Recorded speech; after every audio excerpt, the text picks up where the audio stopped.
What's up, guys? Thanks as always for supporting the show. It would mean a lot to me if you would take a second to scroll down and hit that subscribe button so you don't miss any more of our videos. Also, make sure you follow us all over social media so you don't miss any of our content or show announcements. These two teams that have made it, there are obviously talent. There's talent involved, right? Even with Indiana, like Pascal Siakam's a hell of a player. Tyrese Halliburton's a hell of a player. Nembhard, Nesmith, Turner going to the bench, getting contributions from guys like Thomas Bryant, Obi Toppin. We're going to be talking about all these guys today. But I would say the Pacers are not necessarily the most talented roster in the league in terms of just overwhelming talent. The Thunder definitely have a lot of talent, but they're not, like what the Celtics were last year in terms of like just a bunch of like certified, like six like certified high-level veteran starters that have been in wars and that have been super experienced through previous playoff runs. And specifically looking at the compared to other like super talented teams in recent NBA history, like the Kevin Durant Warriors or like LeBron, Dwayne Wade, Chris Bosh Heat. They're not on that level, but they just put together one of the most dominant seasons through to the end of the conference finals that we've seen in recent NBA history. And it's a casual reminder for all of us that when you play great basketball, it makes it a lot easier to win. Like, make no mistake, guys. This series, Pacers-Knicks, was won on the margins. The Pacers scored more than twice as many points off of turnovers in this series than the Knicks did before tonight. And then they put the nail in the coffin with a 34-point in transition night, point off of turnover night. 34 points off of turnovers for the Pacers, 13 points off of turnovers for the Knicks. Gigantic margin. And as far as like any sort of, we're selling out to the offensive glass. That's why we're not getting back in transition. And we're going to talk a little bit about that with the Knicks in a little bit as they put together quite possibly the most embarrassing night of transition defense I've ever watched, as the Pacers in a must-win elimination game just got leak out after leak out after leak out. But like whatever offensive rebound advantage there was coming into tonight, the Knicks got just 2.5 points more on second chance points than the Pacers did. The Pacers dominated this series on the margins. Talent goes a long way.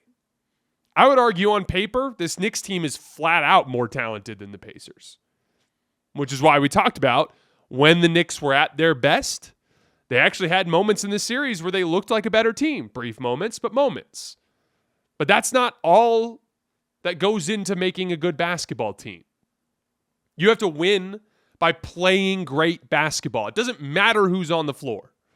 If you're not playing great basketball, you're not going to win. And talent can bring a certain amount of great basketball to the table by sheer force of competitive will and that talent, but it can't cross all the boxes. It can't do all the things that you need to do to win games. I talked about coming into tonight, if you guys remember. I said, I know what to expect from the Pacers. I know they're going to pick up full court and bring just a hellacious defensive effort. Andrew Nembhard tonight, just like single-handedly chop the head off the Knicks offense all night by just making Jalen Brunson's life a living hell. All of those turnovers are forced by that ball pressure, by playing passing lanes, by maintaining a simple defensive identity that this team has had for damn near 6 months now. This is who they are. This is what they do every single game. Oh, you scored? We don't care. We're already running. You see, like, when you watch the Pacers, you can see it. When a dude gets an advantage and goes all the way in for a layup, dudes are already starting running the other way because they know they have an opportunity to erase that quickly with a kick-ahead pass. There is, even just down the stretch of the game, just the quick whirling actions at the top of the key, 2-man action, 3-man action, steady diet of Tyrese Halliburton on ball, like picking cat apart with floaters, making simple reads to guys slipping out of screens, like Obi Toppin out to the top of the key or Obi Toppin slipping down the lane for a dunk. Just easy read. Oh, cat's too far, or cat's coming up to the level and putting 2 on the ball. We're just going to drop it back to Obi Toppin at the top of the key for a 3. Oh, Cat's up at the level, and they're not tagging the low man, and we're running a stack action, and someone's slipping to the top of the key. Toppin's rolling, hit him with the bounce pass. He's dunking it with one hand. There is a steady basketball identity that has been built out from the top down with the Pacers that carries them into a situation where then their talent can put them over the top. And yes, there have been moments. Aaron Nesmith's shooting in game 1, right? Tyrese Halliburton throughout the series. Pascal Siakam tonight, just getting bucket after bucket. There's a lot of talent there, but the talent is put in position to succeed because the Pacers have put in the work to make themselves an extremely sharp and disciplined basketball team. Let me just put it to you in a very basic way. Teams that don't get back in transition and give up layup lines off of made baskets are not champion basketball teams. They are not champions. Champions don't do that. Champions don't make silly, sloppy mistakes over and over again. They don't make fixable mistakes over and over again. They identify their mistakes. They rectify them. I'd argue this was, in Game 6, the worst transition defense night that the Knicks had. Several possessions where all 5 dudes are south of the free throw line, meaning there's nobody up at the top of the key ready in backcourt balance. I saw multiple examples, a couple of guys that I caught, Landry Shamet and Mitchell Robinson, in situations where they're back, but they're not paying attention and someone's behind them. Like, that's basic stuff. Ball, rim, spread out to shooters. That's literally the process of transition defense. If you have your balance set, meaning if you've got a driver and a roller coming off the top of the key, you have your guys relocate off the corner so that there's somebody north of the foul line that can get back in transition. This is basic stuff, guys. We teach this in high school. This is not advanced basketball schematics. Floor balance, get back, stop ball, protect the rim. At the very least, make them make a 3. But, I mean, there was a missed free throw for the Knicks.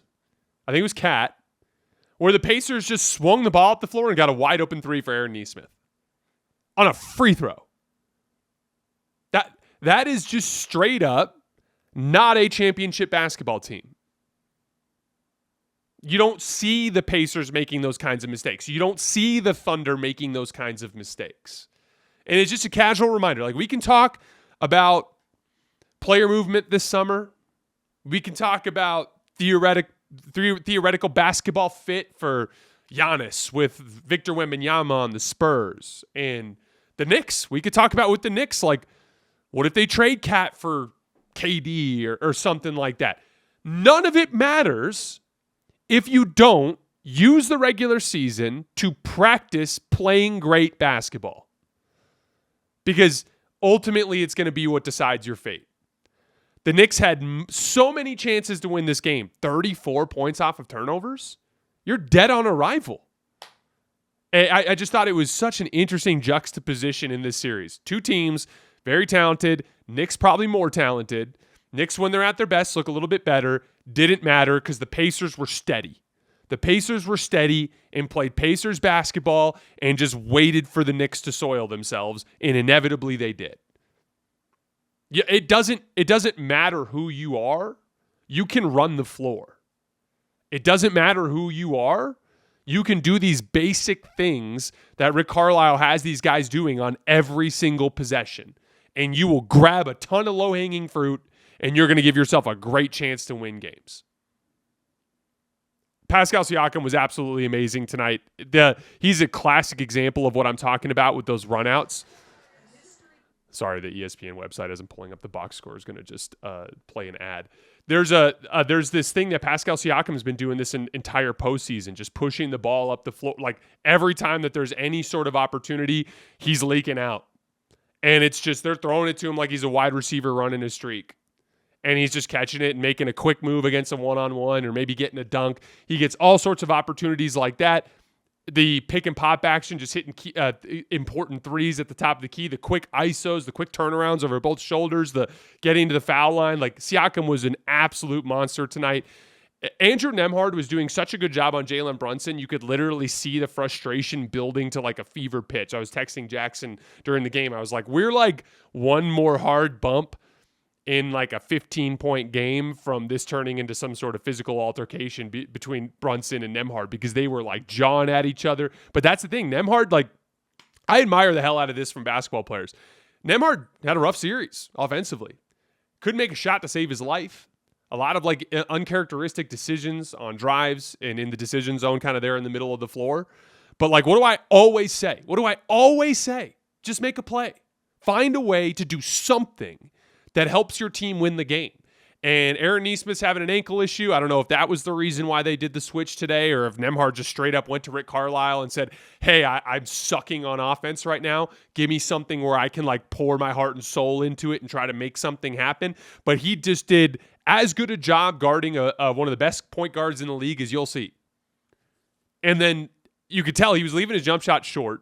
And then he hits 2 massive threes in the second half. And on those threes, you could literally see Nembhard like dip super low. Even though he's wide open, you could see him dip super low to get his legs into the shot. And it's like, just make one. Just make one. And then it doesn't matter that you had a rough series. No one cares about Nembhard having a rough series now. Because in Game 6, he locked Jalen Brunson up and hit a couple of huge baskets down the stretch, a couple of big drop coverage shots too. Like, he stayed in it mentally, never let go of the rope, and found a way to leave a lasting imprint on the series but before it was done.